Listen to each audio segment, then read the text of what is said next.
اصلا نترس ازش. منم اینجا کنارتم. این خطا رو می‌بینی برات کشیدم؟ میذاریم اینجا یه انگشت اینور یه انگشت اینور. بیا با هم ببریمش. آفرین. پشت دستگاه واسه منم هستم. یه انگشت بذار اینجا بغل دستای من بذار اصلا. بذار پشت دستای من.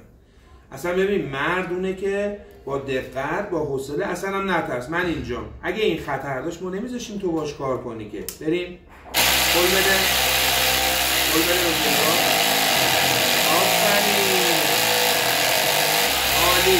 برش بعدی. قول بده. قول بده به خدا. خوبه. آفرین. برش بعدی.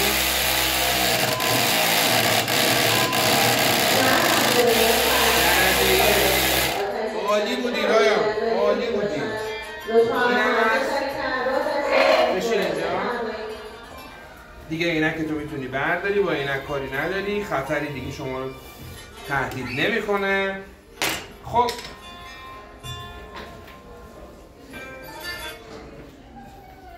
این یک عدد بدنه هواپیما،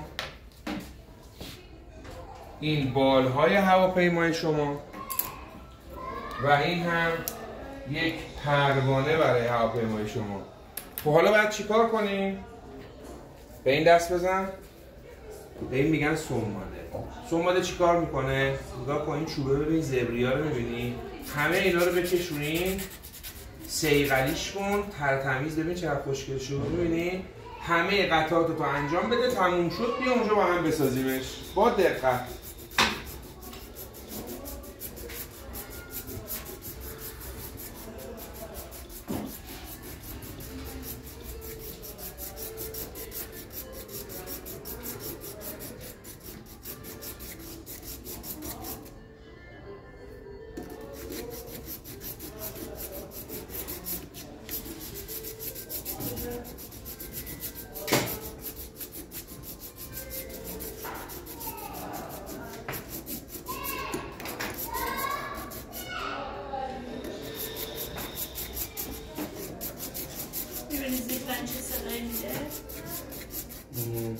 خاطر که بعد بچه رو میکشه اون از اون بالا چیز میشه.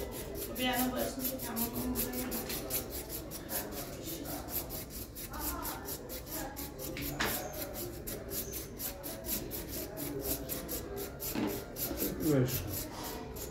چند بار آموزش بدم بهش اصلا متوجه نیست. بله دست شما درد نکنه. چه جالب. کامل همه رو. اون یکی قطعات هم بزن.